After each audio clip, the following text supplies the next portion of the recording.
Hello viewers, welcome to my channel math tricks and technique. আজকে আমরা solve করব model activity task class 8-এর, যেটা তোমাদেরকে দিয়েছে বা দেওয়া হবে। তো সেটার প্রত্যেকটা অঙ্ক সুন্দর করে দেওয়া আছে সঠিক উত্তর দিয়ে। তোমরা ভিডিওটি সম্পূর্ণ দেখো এবং ঠিকভাবে করে ফেলো। আশা করি তোমাদের ভালো লাগবে। তো ভিডিওটি শুরু করা যাক। চ্যানেলটাকে সাবস্ক্রাইব করো, বেল আইকনটা প্রেস করে দিও, তাহলে আমি নতুন ভিডিও আপলোড করলে তোমাদের কাছে নোটিফিকেশান পৌঁছে যাবে। অষ্টম শ্রেণীর মডেল অ্যাক্টিভিটি টাস্ক কীভাবে আমরা করব, তো সেটাই আজকে আমি তোমাদের বলবো। তো প্রথমে কি আছে, বহুমুখী উত্তরধর্মী প্রশ্ন। এটা হচ্ছে আগস্টের নিউ, যেটা তোমাদেরকে দেওয়া হবে বা দিয়েছে হয়তো, তো সেইটা। তো কীভাবে করবো, ফার্স্ট কোশ্চেন আছে কি বহুমুখী উত্তরধর্মী প্রশ্ন বা এমসিকিউ। তো নাম্বার 1-এ বলছে দুটি পরস্পর ছেদি সরলরেখা এক জোড়া বিপ্রতীপ কোণ পরস্পর পূরক কোণ হলে অপর জোড়া বিপ্রতীপ কোণ দুটির প্রত্যেকটির মান কত হবে। তো এটার অ্যান্সার কত হবে, অ্যান্সার হবে ডি, 135 ডিগ্রি। কী করে হচ্ছে সেটা আমরা দেখি। বলছি দুটো পরস্পর সরলরেখা যখন ছেদ করছে, ছেদবিন্দুটা যদি ও হয়, তাহলে কী হবে, এই যে কোণ দুটো এটা কী হয়, সমান হয়, আমরা জানি, তাই তো। তো এই যে বিপ্রতীপ, এগুলোকে বলি আমরা বিপ্রতীপ কোণ। তো এরা যেহেতু সমান হয়, সেই জন্য আমরা কি লিখলাম যে এখানে angle AOC equals to angle DOB. এই অ্যাঙ্গেলটার সাথে এই অ্যাঙ্গেলটা কি হলো, ইকুয়াল হলো। তো ইকুয়াল আর কোনটার সাথে হবে, এটার সাথে এটা ইকুয়াল হবে। তো সেই দুটো লিখেছি। এবার কি প্রশ্ন অনুসারে বলেছে কি একজোড়া বিপরীত কোণ পরস্পর কি পূরক কোণ। তো পূরক কোণ মানে কি, আমি এটার সাথে এটার সামটা কি মানে যোগফলটা কি 90 ডিগ্রি হবে। তো সেটা ধরে নিলাম যে 90 ডিগ্রি হবে, ধরে নিয়েছি। এবার এই দুটো তো আবার ইকুয়াল, সমান। তো এই দুটো এখানে দেখেছি আমরা সেটা, যে এই দুটো সমান। তো যেহেতু সমান, তো দুটোই একই বসিয়ে দিয়েছি। বসিয়ে দিলে হচ্ছে কত, 2 অ্যাঙ্গেল এওসি পেয়ে গেছি 90 ডিগ্রি। তাহলে অ্যাঙ্গেল এওসি কত, 90 ডিগ্রি কি যদি 2 দিয়ে ডিভাইড করো তাহলে কত হবে, 45 ডিগ্রি হবে। তো সেটা হয়ে গেছে। আবার আমরা জানি কি এটা একটা কি একটা সরলরেখা, তাই তো। অ্যাঙ্গেল এওডি, এ ও ডি এর সাথে অ্যাঙ্গেল এওসি, এ ও সি, তাহলে ডিসি একটা কি সরলরেখা আমরা জানি। আর একটা সরলরেখার উপরে যদি এরকম অ্যাঙ্গেল থাকে, এ অ্যাঙ্গেল আর এ অ্যাঙ্গেল, এই অ্যাঙ্গেল দুটো কি হয়, যোগফল কত হয়, 180 ডিগ্রি হয়। তো সেই জন্য এটাকে আমরা সরলরেখা ধরে এই অ্যাঙ্গেল দুটোর আমরা যোগফল বার করছি, এটা আর এটা 180 ডিগ্রি। তো একটা আমরা জানি, একটার মান আমরা বার করে নিয়েছি অ্যাঙ্গেল এওসি, যেটা 45 ডিগ্রি হয়েছিল। তো সেখান থেকে আর একটা বার করতে পারবো আমরা। এই যে 45 ডিগ্রি যেটা ছিল সেটা বসিয়ে দিয়েছি। এবার অ্যাঙ্গেল এওডি ইকুয়ালস টু কি হচ্ছে, 180 ডিগ্রি থেকে এটা মাইনাস করে দিয়েছি। তো যখনই মাইনাস করে দিয়েছি হয়েছে কত আমার, 135 ডিগ্রি। তো এওডি যদি 135 হয়, এ ও ডি, তাহলে এর অপোজিট এটা আছে বিপরীত কোণ, তাহলে বিওসিও কিন্তু কত হবে, 135। তো তাহলে আমরা বলবো কি অপর জোড়া বিপরীত কোণ দুটির প্রত্যেকটির মান কত হবে, এটা এটা দুজনের ক্ষেত্রে একই হবে। তাহলে 135 ডিগ্রি হয়ে যাবে আমার কি অ্যান্সার। তো এইভাবে আমরা করব এটা সমাধানটা। তোমাদের শুধু মানে টিক দিলেই হবে, কারণ এইগুলোর ব্যাখ্যা তোমাদের এখন করার দরকার নেই। তো যেগুলোর কি করে হচ্ছে সেটা তাও বলে দিলাম একটু। ভিডিওটি সম্পূর্ণ দেখো, সমস্ত কোশ্চেন সঠিকভাবে করে দেওয়া হয়েছে। তো ভিডিওটি সম্পূর্ণ দেখো। দ্বিতীয় প্রশ্ন কি আছে, যে দূরত্ব স্থির থাকলে যদি গতিবেগ দ্বিগুণ হয় তাহলে সময় কি হবে। দূরত্ব যদি আমার কি থাকে, স্থির থাকে, মানে দূরত্ব চেঞ্জ হবে না, একই দূরত্ব, এখান থেকে এই পর্যন্ত দূরত্বটা কি একই থাকবে, গতিবেগটা চেঞ্জ হবে। তো গতিবেগটা প্রথমে ছিল যা, তারপরে দ্বিগুণ হয়েছে। তো উত্তরটা কী হবে, সময় হবে আমার কি অর্ধেক হয়ে যাবে, মানে অপশান এ। কেন হচ্ছে সেটা আমরা কি করে জানবো, কারণটা কি বলছে, প্রথমে যদি আমরা গতিবেগটা v1 ধরি আর সময়টা কি t1 ধরি, আর দ্বিতীয় গতিবেগটা v2 ধরি, আর দ্বিতীয় গতিবেগটা কি বলেছে, প্রথম গতিবেগের দ্বিগুণ, তার জন্য 2 × v1 করে দিয়েছি। আর সময়টা কি, দ্বিতীয় সময়টা t2 হয়ে গেল, ধরে নিলাম। তো এবার আমরা জানি কি গতিবেগ সমান সমান কি দূরত্ব বাই সময়। তো সেখান থেকে আমরা কি, যেহেতু দূরত্বটা একই থাকছে, চেঞ্জ হচ্ছে না, মানে কোনো পরিবর্তন হচ্ছে না, তাহলে আমরা কি করব, যে দূরত্ব সমান সমান কি লিখতে পারি এখান থেকে, গতিবেগ ইন্টু সময়। এটা এখানে কি হয়ে যাবে, গুণ হয়ে যাবে। তো সেইটা লিখে দিয়েছি আমরা, যে এখন দূরত্ব স্থির থাকলে দূরত্ব ইকুয়ালস টু কি হবে, গতিবেগ ইন্টু সময়। তো গতিবেগ ইন্টু সময় দুজনের ক্ষেত্রে, এটার ক্ষেত্রেও যা হবে এটার ক্ষেত্রেও সমান হবে। তো প্রথমটার ক্ষেত্রে কি হচ্ছে, v1 × t1, আর দ্বিতীয়টার ক্ষেত্রে কি হচ্ছে, v2 × t2, এই দুটো সমান হচ্ছে। তো এবার এদের যে মান বার করে রেখেছিলাম সেগুলো বসিয়ে দাও। বা v1 into t1 equals to 2 into v1 into v2। তো দুই দিক থেকে v1টা কেটে যাচ্ছে, এদিকেও v1 চলে যাচ্ছে, এদিকেও v1 চলে যাচ্ছে। তো পড়ে থাকছে কি এদিকে t1 আর এদিকে হচ্ছে t2। তো t1 আর এদিকে হচ্ছে 2t2 আছে। তো 2t2 যদি t1 হয় তাহলে t2 ইকুয়ালস টু কত হবে? t1 এর হাফ, কারণ এই 2টা এদিকে আসলে কি হয়ে যায় 1/2 হয়ে যায়। তো সেইটা হয়ে গেল। তার মানে কি আমরা দেখতে পাচ্ছি যে প্রথম যে সময় ছিল দ্বিতীয় সময়টা কি হবে প্রথম সময়ের অর্ধেক হয়ে যাবে। তো সেইটা হয়ে যাবে কি আমার কারেক্ট অ্যান্সার। তাহলে অপশন আমার এ হয়ে যাচ্ছে কারেক্ট অ্যান্সার। নাম্বার 3-তে বলছে কি 20 জন একটি কাজ 8 দিনে করে আর 10 জন ওই কাজটি 1/2 অংশ করবে, তাহলে কত দিনে সেটা বার করতে হবে। তাহলে 20 জন যে কাজটা 8 দিনে করছে, 10 জন ওই কাজটার অর্ধেক কত দিনে করবে সেটা বার করতে হবে। তো এটার উত্তর হবে কত? উত্তর হবে অপশান বি, 8 দিনে। কি করে হচ্ছে কারণটা দেখি। বলছে গণিতের ভাষায় সমষ্টি, তাহলে কি হচ্ছে লোক সংখ্যা হচ্ছে কত জন এককে আছে, লোক সংখ্যা প্রথমে ছিল কত 20, আর কাজের পরিমাণটা কি সম্পূর্ণ কাজ করতো 1 অংশ। তো সময় কত লাগছিল 8 দিন, তার জন্য 8 দিন লিখে দিয়েছি। এবার কি দ্বিতীয় ক্ষেত্রে কি বলেছে যে 10 জন লোক, তাহলে লোক সংখ্যা 10 জন আর কাজটা কতটা করবে অর্ধেক, মানে 1/2 হয়ে গেল। আর তোমার কত দিন লাগবে সেটা বার করতে বলেছে। তো গণিতের ভাষায় সমস্যাটি হলো বলে আমরা এইভাবে লিখলাম। এবার আমরা দেখতে পাচ্ছি যে লোক সংখ্যা যদি স্থির থাকে তাহলে কি হবে কাজের পরিমাণের সাথে সময়ের কি সরল সম্পর্ক হবে। আর যখন কাজের পরিমাণ স্থির থাকবে তখন কি লোক সংখ্যার সাথে সময়ের কি ব্যস্ত সম্পর্ক হবে। তো সেই জন্য নির্ণয় সময় ইকুয়ালস টু কী হবে 8 মানে দিন ইন্টু কি আছে এখানে 20/10 হয় ইন্টু 1/2 হয়, তাই তো। তো এইটা হয়ে যাবে কি আমার এত দিন। তো এটা যদি কাটাকুটি করি শূন্যর সাথে শূন্য কাটলো আর এই 2 এর সাথে এই 2 কাটলো 1, তাহলে হয়ে যাচ্ছে কত আমার 8 দিন। তো অপশান বি হয়ে যাচ্ছে আমার কারেক্ট অ্যান্সার।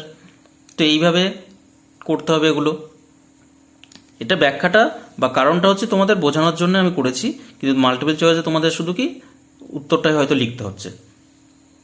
তো তারপরে কি করব, পরবর্তী প্রশ্ন আছে কি যে কোশ্চেন নাম্বার 4 বলেছে যে 80 টাকার 5% ইকুয়ালস টু কত সেটা লিখতে হবে। অপশান এতে দিয়েছে 400 টাকা, অপশান বিতে হচ্ছে 16 টাকা, সিতে 4 টাকা আর ডিতে হচ্ছে 400%। তো পার্সেন্ট তো এটা হবেই না, তাহলে এটা কত হবে? সঠিক উত্তর হবে অপশান সি। সেটা কি করে হচ্ছে 80 টাকার 5%, তার মানে কি 80 ইন্টু 5/100। তো 5/100 যখন কাটাকুটি করব এই শূন্যর সাথে শূন্য কাটলাম আর 5-এর সাথে এটা 1 কাটলাম, এটা 2 হলো। তো এই 2 এর সাথে আবার 1 কাটলাম, এটা হয়ে গেল কত তোমার 4। তো 4 টাকা মানে 4 টাকা হয়ে যাচ্ছে, মানে অপশান সি হয়ে যাচ্ছে কি আমার কারেক্ট অ্যান্সার। ভিডিওটি সম্পূর্ণ দেখো। এরপর আসছে কি সত্য মিথ্যা। সত্য মিথ্যাতে প্রথম প্রশ্ন কি আছে 30 লিটার ডেটল জলে জল ও ডেটলের পরিমাণের অনুপাত 5:1। ইহাতে ডেটল আছে 25 লিটার। তো এটা সত্য না মিথ্যা এটা আমাদেরকে বলতে হবে। তো এটা কি হবে? এটা মিথ্যা হবে। কেন মিথ্যা হবে? কারণটা আমি বলেছি কি প্রদত্ত ডেটল আর জলের অনুপাত কত দেওয়া আছে 5:1। তো ডেটলের অনুপাতিক ভাগারটা কি হবে তাহলে? ডেটলের আছে কি প্রথমে দ্বিতীয়তে আছে, তাহলে 1 হয়ে গেল উপরে আর নিচে হয়ে যাবে কি এদের অনুপাতিক যোগফল হয়ে যাবে, তাহলে হচ্ছে 1/6। এবার ডেটল আছে টোটাল কত 30 লিটার। তো 30 লিটারের ডেটলে মানে ডেটল জলের পরিমাণ কত হবে 30 লিটার মানে ডেটলের জল আছে কতটা তাহলে 30 ইন্টু 1/6। তো 30 ইন্টু 1/6 যখনই করবো কাটাকুটি করলে এটা কত হবে 6 আর 5 30, তাহলে 5 লিটার হয়ে যাবে কি আমার সঠিক উত্তর। তো এখানে দিয়েছে আমার 25 লিটার, তাহলে 25 লিটার আমার কি কখনোই হবে না। পরবর্তী প্রশ্ন কি আছে যে 27x³ - 343y³ এই সংখ্যামালাটি 3x - 7y দ্বারা বিভাজ্য। এটা কি সত্য হবে না মিথ্যা হবে সেটা তোমাদেরকে বলতে হবে। তো এটা কি হবে? এটা সত্য হবে। কেন হবে? কারণটা দেখিয়ে দিয়েছি এখানে আমি, যে এটাকে যদি আমরা সূত্রতে ভাঙি a³ - b³ এর একটা সূত্র ছিল যে a³ - b³ equals to a - b into a² plus ab plus b square. তো এই সূত্র অনুযায়ী যদি আমরা এটা ভাঙি তাহলে কি হবে 27 মানে কি 3 কিউব, তাহলে 27x³ মানে কি হচ্ছে 3x এর কিউব, আর 343 মানে কত 7 এর কিউব হয়, তাহলে এটা 7y এর কিউব হয়ে গেল। তো এবার কি করব আমরা এদের ফর্মুলাটা ভেঙে দেবো, তাহলে 3x - 7y হলো আর তারপরে 3x এর square plus 3x into 7y plus 7y এর স্কোয়ার। তো পরের লাইনে এটা ভাঙলে কি হবে এটা যা ছিল তাই আছে ইন্টু 9x², এটা 3 7 যা কত 21, 3 ইন্টু 7 করলে 21 হচ্ছে xy প্লাস, আর 7 স্কোয়ার করলে কত হচ্ছে 49y² হয়ে গেল এটা। তো এইবার এটাকে ডিভাইড করতে হবে কত, বা ভাগ করতে হবে আমার এটা দিয়ে। তো এটাকে যখন ভাগ করছি তখন দেখতে পাচ্ছি কি এটা সমান সমান এটা বার করে নিয়েছি, তাহলে এটা ভাগ এটা, তাহলে এটার সাথে এটা কেটে যাচ্ছে, পড়ে থাকছে কত 9x² plus 21xy plus 49y²। তো যেহেতু এটা মিলে যাচ্ছে তাহলে আমরা বলবো কি যে এই সংখ্যামানটি এত দ্বারা বিভাজ্য, এই বিবৃতিটি কি সত্য। ভিডিওটি ভালো লাগলে একটা লাইক করো, চ্যানেলটাকে সাবস্ক্রাইব করতে ভুলো না, কারণ এরকম তোমাদের যে প্রশ্নগুলো দেওয়া হয় সেগুলো আমি করে দেবো, বুঝিয়ে করে দেবো যাতে তোমাদের সুবিধা হয়। তো চ্যানেলটাকে সাবস্ক্রাইব করে নিও আর বেল আইকনটা প্রেস করে দিও, আর ভিডিওটাকে লাইক করে কমেন্ট করে জানিও কেমন লাগছে। তো নাম্বার 3তে বলছে কি 2a² এবং 4ab² এর গসাগু হলো 4a² b²। তো এর গসাগু এটা হচ্ছে কিনা সেটা আমাদেরকে দেখতে হবে। তো এটা সত্য না মিথ্যা, এটা মিথ্যা হবে। কেন? কারণটা বলছে দেখো 2a² b, এটাকে যদি আমরা ভাঙি কি হবে 2 into a into a into b, আর 4ab² ভাঙলে কত হবে 2 into 2 into a into b into b। তো গসাগু মানে কি, গসাগু মানে দুজনের মধ্যে যেটা কি কমন আছে, তাই তো। তো এই দেখতে পাচ্ছি একটা 2 আছে, এখানেও একটা 2 আছে, একটা a আছে, এখানে একটা a আছে, আর এখানে আর একটা b আছে, একটা b আছে। তো দেখতে পাচ্ছি একটা 2, একটা a আর একটা b শুধু কমন আছে। তো সেই জন্য গসাগু হবে কত 2 ইন্টু a ইন্টু b, মানে 2ab হয়ে যাবে আমার গসাগু। কিন্তু আমার প্রশ্ন দিয়েছে কত 4a² b², তাহলে এটা কি হয়ে যাচ্ছে আমার মিথ্যা। পরবর্তী প্রশ্ন কি আছে, question number 4, 2xb by 4x² এর লঘিষ্ঠ আকারে প্রকাশ হলো b/2x। লঘিষ্ঠ আকারে প্রকাশ মানে কি, এখানে যদি উপর নিচে কাটাকুটি করি আমরা তাহলে এটা হবে, সেটা বলছে। তো সত্য কি মিথ্যা আমরা দেখব, বিবৃতিটা কি সত্য হবে কেন সেটা আমরা এখানে দিয়েছি কারণটা। এটাকে যদি ভাঙি তাহলে কি হবে 2 ইন্টু x ইন্টু b, আর 4x² ভাঙলে কত হবে 2 into 2 into x into x। তো এবার আমরা দেখতে পাচ্ছি একটা x এর সাথে একটা x কাটলাম, একটা 2 এর সাথে একটা 2 কাটলাম, উপরে পড়ে আছে কি b আর নিচে পড়ে আছে কত 2x, তাহলে b/2x হয়ে যাচ্ছে আমার, তাহলে বিবৃতিটি কি হয়ে যাচ্ছে আমার সত্য। এবার হচ্ছে সংক্ষিপ্ত নাম্বার 3তে বলেছে কি সংক্ষিপ্ত উত্তরধর্মী প্রশ্ন। এই প্রশ্নগুলো তোমাদেরকে লিখে করতে হবে, তাই এটা যেভাবে লিখে দিয়েছি সেইভাবে করো ঠিকভাবে। প্রশ্নগুলো ভালো করে আগে লিখে নেবে, তারপরে করবে উত্তরটা। তো প্রথম প্রশ্নে কি বলেছে যে চিত্রে একটা ছবি দিয়েছে, সেখানে বলছে চিত্রে এবিসি ত্রিভুজের এবি ইকুয়ালস টু এসি, তাহলে এবির সাথে এসিটা সমান, এবং angle BAC equals to 70 degree, তাহলে আর এই যে কোণটা এটা 70 ডিগ্রি। তাহলে অ্যাঙ্গেল এবিসি এবং অ্যাঙ্গেল এসিবি এর পরিমাপ নির্ণয় করো। তো এই দুটো অ্যাঙ্গেলের পরিমাপ নির্ণয় করতে হবে। তো আমরা এটা কিভাবে করেছি উত্তরটা, যে প্রদত্ত এবিসি ত্রিভুজের এবি ইকুয়ালস টু এসি, এটা দেওয়া আছে তার জন্য লিখে দিয়েছি। এবার angle ABC equals to angle ACB, এই দুটো কি ইকুয়াল হয়, মানে এই অ্যাঙ্গেলের সাথে এই অ্যাঙ্গেল ইকুয়াল হবে। কেন? কারণ আমরা জানি কি ত্রিভুজের সমান বাহুদের বিপরীত কোণগুলো কি হয় সমান হয়, সেই জন্যে। আবার আমরা জানি কি ত্রিভুজের 3টে কোণের সমষ্টি কত 180 ডিগ্রি, তো সেই জন্য আমরা লিখে দিয়েছি ত্রিভুজের 3টি কোণের সমষ্টি 180 ডিগ্রি। এবার 3টে যে কোণ আছে তাদের নামগুলো দিয়ে দিয়েছি, angle ABC plus angle ACB plus angle BAC equals to 180 degree. এবার এই দুটো তো অ্যাঙ্গেল সমান, তো যেহেতু সমান তাহলে আমরা দুটো অ্যাঙ্গেলকেই কি অ্যাঙ্গেল এবিসি লিখে দিয়েছি। এটা তো আছেই, আর এটার পরিবর্তে অ্যাঙ্গেল এবিসি লিখে দিয়েছি, আর এটার মান দিয়ে দিয়েছে প্রশ্নে 70 ডিগ্রি, তো দিয়ে দিয়েছি, দিয়ে হয়েছে কত 180 ডিগ্রি। এবার 2 অ্যাঙ্গেল এবিসি ইকুয়ালস টু কি 180 ডিগ্রি, আর এটা ওপাশে গেলে কি হবে মাইনাস হয়ে যায়, প্লাস ছিল তাই, তো হয়ে গেল আমার 110 ডিগ্রি। এবার যেহেতু 2 angle ABC equals to 110 degree, তাহলে অ্যাঙ্গেল এবিসি ইকুয়ালস টু কত হবে 110 ডিগ্রি বাই 2, এটা কাটাকুটি করলে কত হবে 55 ডিগ্রি।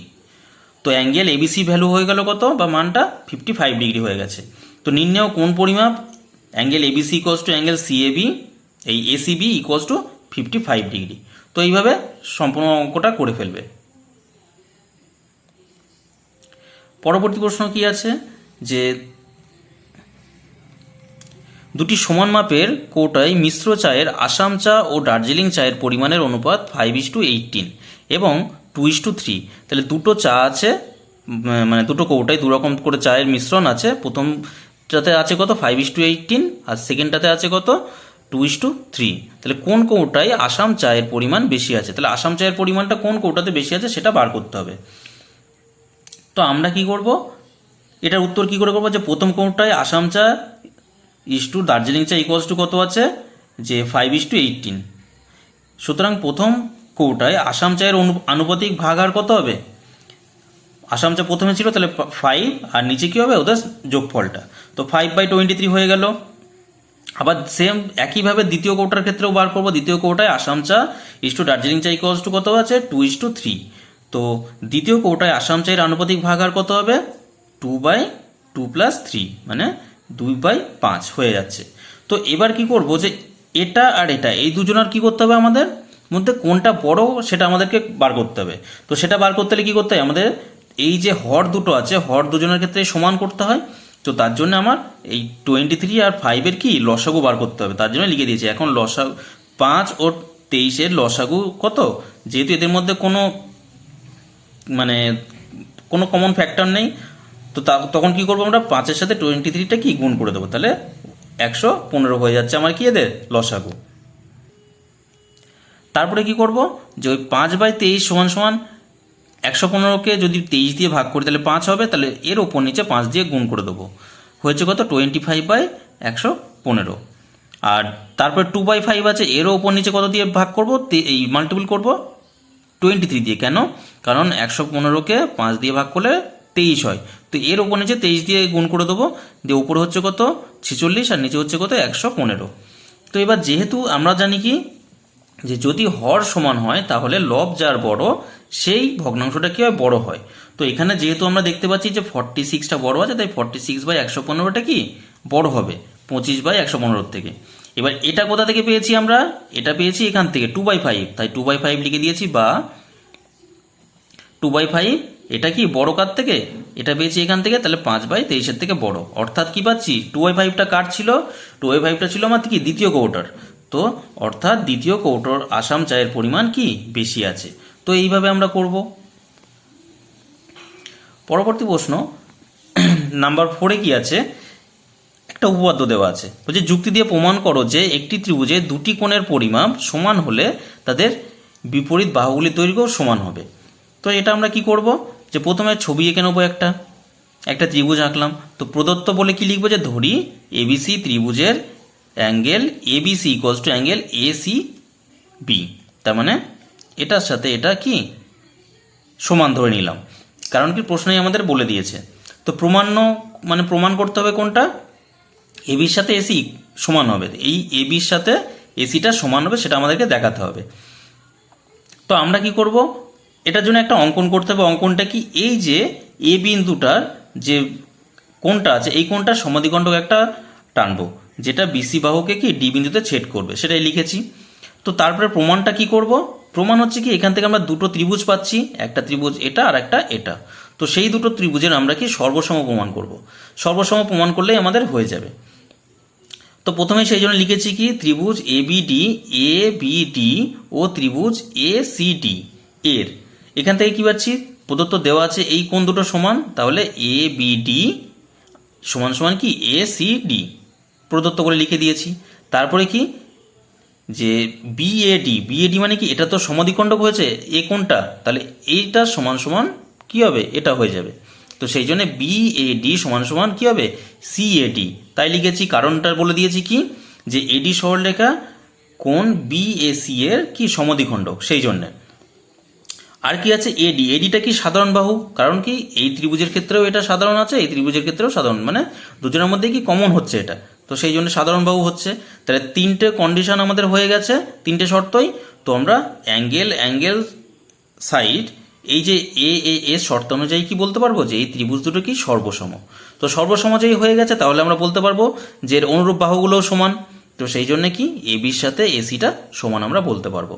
তো এইভাবে তোমরা এটা সম্পূর্ণ করে ফেলবে। এই ছিল আজকের ভিডিওটি লাইক করো, শেয়ার করো বন্ধুদের মধ্যে, আর কমেন্ট করে জানিও কেমন লাগলো, আর চ্যানেলটাকে সাবস্ক্রাইব করেও বেল আইকনটা প্রেস করে দিও। ভিডিওটি সম্পূর্ণ দেখার জন্য অসংখ্য ধন্যবাদ।